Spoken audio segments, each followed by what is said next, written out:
कैसी तिरंगा यात्रा, कौन सी तिरंगा यात्रा, सैनिक क्यों मारे जा रहे हैं? तिरंगा यात्रा में शामिल लोगों से मैं कहना चाहता हूं कि कब तक छुपे रहोगे पत्ते की आड़ में, एक दिन आना पड़ेगा बीच बाजार में। जी नमस्कार, जय हिंद साथियों, मैं मुकेश सोरेन, आप देख रहे हैं द ब्राइट बिहार। मित्रों, अभी हमारी मौजूदगी राजद के वरिष्ठ नेता और जिला अध्यक्ष सुभाष यादव जी के आवास पे है।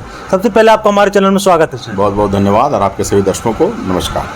क्या कुछ कहिएगा सर, पहलगाम हमले का जो है से करीब 1 महीना होने को है और नरेंद्र मोदी हमारे देश के यशस्वी प्रधानमंत्री राजस्थान के एक मंच से जो है कहते हैं कि हमारे देश में सिंदूर का रगों का खून जो है से खौल रहा है और वही देश में प्रतिदिन जो है आए दिन हमारे देश के सैनिक शहीद हो रहे हैं। कैसे कुछ देखते हैं इसको?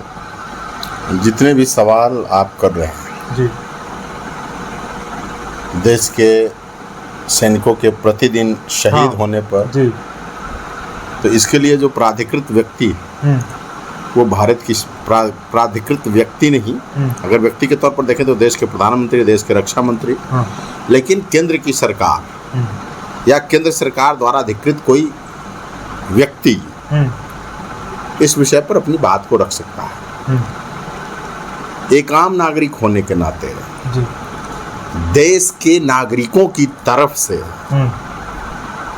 मेरा सवाल भी देश के यशस्वी प्रधानमंत्री जी से है कि देश के यशस्वी प्रधानमंत्री आदरणीय नरेंद्र दामोदर दास मोदी जी, आप मंच से जो बोल रहे हैं कि मेरी रगों में लहू नहीं गरम सिंदूर दौड़ रहा है। कौन सा सिंदूर, किसका सिंदूर? इस देश की बेटियों की माथे का सिंदूर, इस देश की माताओं के माथे का सिंदूर। नरेंद्र मोदी जी अपने राजनीतिक लाभ के लिए इस देश के वीर सैनिक सिपाहियों का, सपूतों का जो प्राणों का आहुति लिया जा रहा है, इस देश की माताओं और बहनों की मांग का सिंदूर जो मिटाया जा रहा है, कहीं वही सिंदूर तो आपकी रगों में नहीं दौड़ रहा। 15 दिन से सीज फायर है, युद्ध विराम है। भारत पाक में जब अघोषित युद्ध की स्थिति उत्पन्न हुई पहलगाम अटैक के बाद, तब इतना फ्रीक्वेंसी नहीं था। देश के सैनिकों का जो पार्थिव शरीर आने का जो फ्रीक्वेंसी है, जो सिलसिला है, तब तो नहीं था इतना। आज 15 दिनों से युद्ध विराम है। बिहार के किसी न किसी जिले में प्रतिदिन किसी न किसी सैनिक का जो है पार्थिव शरीर भेजा जा रहा है। कहां से आ रहा है, क्यों आ रहा है, कैसे आ रहा है, कौन अंजाम दे रहा है, कौन इसका जिम्मेवार है? ये कई सारे सवाल जो हैं देश के प्रधानमंत्री और रक्षा मंत्री से हमारा है, आपके चैनल के माध्यम से।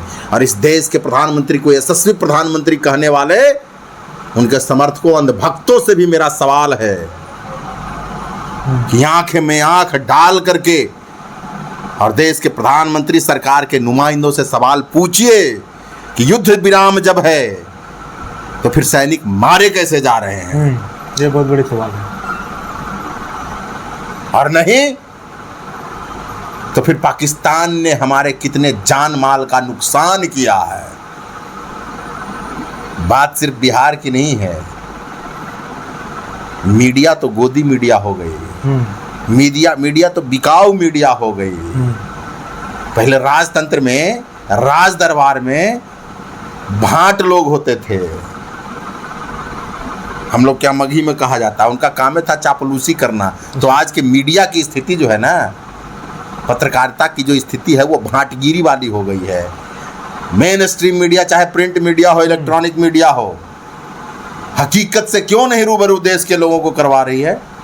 राजस्थान से, पंजाब से, जम्मू कश्मीर से जाकर के क्यों नहीं बताने का काम किया जा रहा है कि जो पाकिस्तान के सीमावर्ती राज्य हैं वहाँ जान माल का कितना नुकसान हुआ, कितने घरों को क्षति की गई, कितने सिविलियंस जो हैं उनके जान माल का नुकसान हुआ, कितने सैनिक मारे गए? इस पर सवाल कौन पूछेगा? तो ये गरम सिंदूर जो दौड़ा रहे हैं देश के प्रधानमंत्री जी अपनी रगों में, और सोच रहे हैं कि इसका राजनीतिक लाभ हम ले लें, तो नरेंद्र मोदी जी, आप ही जैसे लोगों के लिए कहा गया है कि कब तक छुपे रहोगे पत्ते की आड़ में, एक दिन आना पड़ेगा बीच बाजार में जी। तो बीच बाजार में आ गए नरेंद्र मोदी जी। आपको एहसास नहीं हो रहा होगा, क्योंकि आप जो है ना, आप सोच रहे हैं कि हर बार की तरह इस बार भी जो है राष्ट्रवाद के नाम पर कह गए हैं दार्शनिक फिलोसोफर्स, जब कोई शासक जनता के मुद्दों पर नाकाम होता है, जब शासन चलाने में विफल हो जाता है, जन सरोकार से जुड़ी समस्याओं का निदान नहीं कर पाता और देश में समस्याएं जब मुंह बाए खड़ी रहती है, तो राष्ट्रवाद का राग वो अलापता है। राष्ट्रवाद के नाम पर वो जो है लोगों को एकजुट करने का काम करता है। कौन सा राष्ट्रवाद, कैसा राष्ट्रवाद? देश के सैनिकों को बलिवेदी पर चढ़ा करके और राष्ट्रवाद की गाथा कहने वाले तिरंगा यात्रा करवा रहे हैं। हाँ। कैसी तिरंगा यात्रा? कौन सी तिरंगा यात्रा? सैनिक क्यों मारे जा रहे हैं? तिरंगा यात्रा में शामिल लोगों से मैं कहना चाहता हूं कि बाकी राज्यों की बात छोड़ दीजिए, जहां जहां तिरंगा यात्रा निकाला जा रहा है, उस तिरंगा यात्रा में शामिल लोग वो अपने जिले में अगर किसी सैनिक का पार्थिव शरीर आया तो उसके सम्मान में क्या उसके घर पर गए, उसके अंतिम संस्कार में गए? क्या सम्मान और उनके परिजनों से सहानुभूति प्रकट किया है? कोई बताएगा?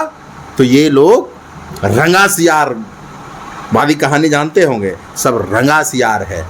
इनको देश के सैनिकों, अरे भैया, देश का बेटा शहीद हो रहा है, देश का वीर सपूत सैनिक सिपाही शहीद हो रहा है, तो सैन्य पराक्रम का राजनीतिक लाभ लेने की आदत हो गई है इनकी। सेना के शौर्य का राजनीतिक लाभ लेना चाहते हैं। याद होगा आपको और देश की जनता को भी याद होगा, 2019 के लोकसभा चुनाव के पहले पुलवामा अटैक जब हुआ तो फर्स्ट टाइम वोटर से क्या अपील कर रहे थे देश के प्रधानमंत्री कि फर्स्ट टाइम वोटर से मैं अपील करता हूं कि अपना पहला मत जो है पुलवामा के शहीदों के नाम। अरे नरेंद्र मोदी जी, उरी अटैक के बाद सर्जिकल स्ट्राइक को एक्सपोज किया गया, लोगों के सामने प्रकट किया गया उसको। अरे भैया, सर्जिकल स्ट्राइक का मतलब ही होता है गुप्त military operation, confidential military operation, ऐसा मिलिट्री ऑपरेशन जिसके बारे में कोई सूचना किसी को ना हो। अपने दुश्मनों को परास्त करने के लिए, दुश्मनों को नेस्तनाबूद करने के लिए मिलिट्री जो है बिना किसी सूचना के ऑपरेशन चलाता है, उसको सर्जिकल स्ट्राइक कहा जाता है। दुश्मन देश की सीमा क्षेत्र में घुस करके वहाँ ऑपरेशन को अंजाम दे करके वापस आ जाना, बिना किसी सूचना के, बिना किसी घोषणा के, उसको सर्जिकल स्ट्राइक कहते हैं। इस देश के सैन्य अभियान में दर्जनों बार, सैकड़ों बार, चाहे आतंकवाद का मामला हो या दुश्मन देश से के कोई अगर साजिश रहा हो तो उसको नेस्तनाबूद करने के लिए सैकड़ों बार, दर्जनों बार सर्जिकल स्ट्राइक किया गया। लेकिन कभी किसी ने सुना सर्जिकल स्ट्राइक के बारे में? इस देश की जनता ने पहली बार कब सुना? नरेंद्र मोदी जी की सरकार में, उरी अटैक के बाद। तो ये मकसद क्या था? राजनीतिक लाभ लेना। अरे भैया, जब उजागर ही कर दिया सर्जिकल स्ट्राइक तो गुप्त कहाँ रहा? मिलिट्री के गुप्त ऑपरेशन को भी तुम जब सार्वजनिक कर दिए तो गुप्त रहा? कितना सर्जिकल स्ट्राइक हुआ? तो इनकी आदत सी हो गई। बिहार में चुनाव होना है और बिहार में चुनाव होना है तो इसका एक सेंटिमेंट्स बनाने के नियत से एक सवाल है आपके चैनल के माध्यम से और देश के नागरिकों के तरफ से कि पहलगाम अटैक हुआ। नरेंद्र मोदी जी तो भाषण दिया करते थे कि देश की सीमा की सुरक्षा की जिम्मेवारी किसके हाथों में? अभी किसके हाथों में? श्रीनगर जैसे सेंसिटिव राज्य में सुरक्षा का कितना पुख्ता इंतजाम होता है, किसी से छुपा हुआ नहीं है। उसके बाद ही टेररिस्ट आ गया अंदर, और टेररिस्ट आकर के और निर्दोष जो पर्यटक थे, जो भारतीय थे, उनको मार गिराया गया।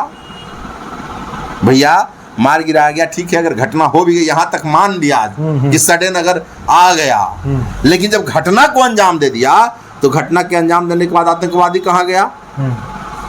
किस खोह में चला गया? क्या वो मारा गया? क्या वो पकड़ा गया? इसका जवाब कौन देगा? कहाँ गया वो आतंकवादी? अघोषित युद्ध किए पाकिस्तान के साथ, जान माल का नुकसान हुआ, रोज सैनिक आ रहे हैं, रोज सैनिकों को शहीद किया जा रहा है। सिर्फ बिहार की बात नहीं, अलग अलग राज्यों में जाइए देखिए, जब बिहार में रोज इतना आ रहा, अभी देखिए नवादा में जी मनीष जी, सिकंदर राव देख लीजिए नालंदा में, अभी देख लीजिए बेगूसराय में, खगड़िया में, रोज कहीं ना कहीं एक हमारा सपूत सैनिक जो सीमा पर सुरक्षा कर रहा है देश का, हम लोगों का, उनका पार्थिव शरीर जो है आ रहा। तो इन सैनिकों के शहादत का जिम्मेवार कौन? और सीज फायर में क्यों, युद्ध विराम में क्यों? युद्ध विराम भी है और रोज सैनिक मारे जा रहे हैं। नरेंद्र मोदी जी कौन सी साजिश कर रहे हैं आप? रगों में सिंदूर दौड़ा रहे हैं, किस बात के लिए? उद्देश्य क्या है आपका? तो सेना के भैया युद्ध जब हो गया था तो हो गया था, आर्या पार की लड़ाई होती, पाकिस्तान को सबक सिखाया जाता, देश के सैनिकों ने कमर कस लिया था कि पाकिस्तान को सबक सिखा देंगे, लेकिन अपने आका ट्रंप के निर्देश पर जो है युद्ध विराम। अब की बार अमेरिका में जाकर के नारा लगाने वाले, अब की बार ट्रंप सरकार, हाउडी मोदी का कार्यक्रम वहां आयोजन करवाया गया जिसमें कहा गया कि अब की बार ट्रंप सरकार। भैया तो अपने आका के इसमें आकर के अपने देश के सैनिकों का मनोबल गिराने का काम किया। अंतर्राष्ट्रीय मंच पर सामरिक दृष्टिकोण से भारत की किरकिरी कराने का काम किया है देश के प्रधानमंत्री नरेंद्र मोदी ने। अब कहते हैं कि मेरी रगों में सिंदूर दौड़ रहा है।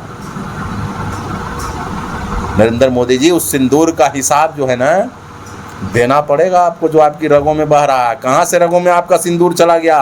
किन माताओं का, किन बहनों का सिंदूर आपकी रगों में चला गया?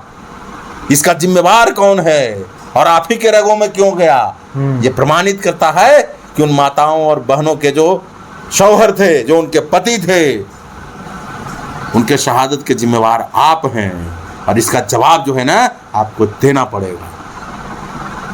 और सोच रहे हैं कि इसका हम राजनीतिक लाभ उठा लें, तो आपका सारा चोला जो है ना, छद्मवेश जो है राष्ट्रवादी का, वो उतर गया नरेंद्र मोदी जी। इसलिए झांसे में अब आप मत रहिए। आप जो है जनता को बरगला नहीं सकते। बिहार की जनता ये लोकतंत्र की जननी है जी। बिहार की जनता, बिहार से ही लोकतंत्र का जन्म हुआ है पूरे विश्व में, तो आपके चाल में थोड़ी आने वाला है। बिहार के लोग तो अच्छे अच्छों को पाठ पढ़ाने का काम करते हैं। तो बिहार की जनता आगामी विधानसभा चुनाव में आपकी नीयत और नीति को पूरी तरह से भांप चुकी है और चारों खाने चित करके और पूरे मुंह में जो है ना सिंदूर पोत करके आपको भेजने का काम करेगी यहाँ से। तो चलिए, बहुत बहुत धन्यवाद। आप सभी ने सुना, इनका सवाल भी बहुत जायज़ है। आप सभी इनका सवाल का जवाब दीजिएगा कि आखिर युद्ध विराम है और सीज फायर किया गया तो हमारे देश के सैनिक आखिर शहीद क्यों हो रहे हैं? इन सभी सवालों का जवाब हम आप पर छोड़ते हैं। आप सभी कमेंट करके बताइएगा। फिर मिलते हैं किसी नेक्स्ट वीडियो में। तब तक के लिए जय हिंद, जय भारत।